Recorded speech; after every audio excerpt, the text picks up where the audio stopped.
сгорания топлива потребляется большое количество кислорода. Современные окна и двери практически герметичны. Если в доме отсутствуют приточные каналы, а окна и двери закрыты, в помещении образуется отрицательное давление, недостаток кислорода. Как результат, в лучшем случае плохое самочувствие хозяев, слабая тяга, задымление комнаты, в худшем можно и угореть. Дымоход работает как мощная вытяжка, и вместе с раскаленными продуктами сгорания топлива в трубу увлекается весьма значительный объем воздуха из помещения.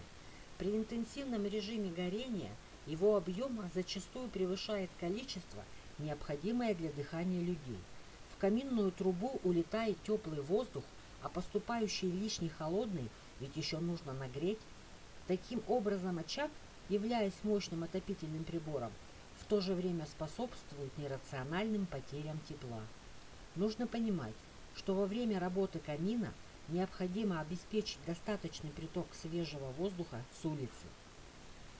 Приток воздуха, организованный с улицы непосредственно в зону воздухозабора камина, лишен этих недостатков. Например, используя механизмы микровентиляции в окнах, либо придаточные клапаны в стенах, обеспечивается устойчивая тяга в камине, исключается задымление помещения. Холодный воздух, который будет поступать в короб камина, минимизирует возможность перегрева топки и дымохода. Как организовать наружный приток? Приток воздуха должен располагаться как можно ближе к воздухозаборной решетке камина.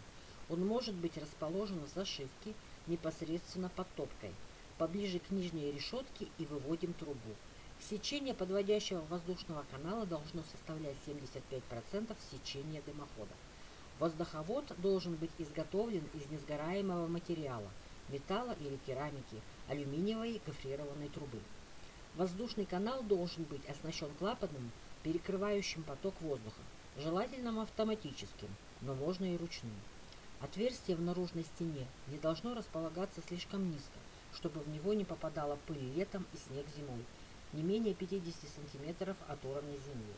Снаружи, от дождя, грызунов и птиц, отверстие нужно закрыть железной решеткой. Приток следует располагать с наветренной стороны. С подветренной при определенных условиях может возникнуть обратный поток. Если дом деревянный и каркасный, это небезопасно с пожарной точки зрения.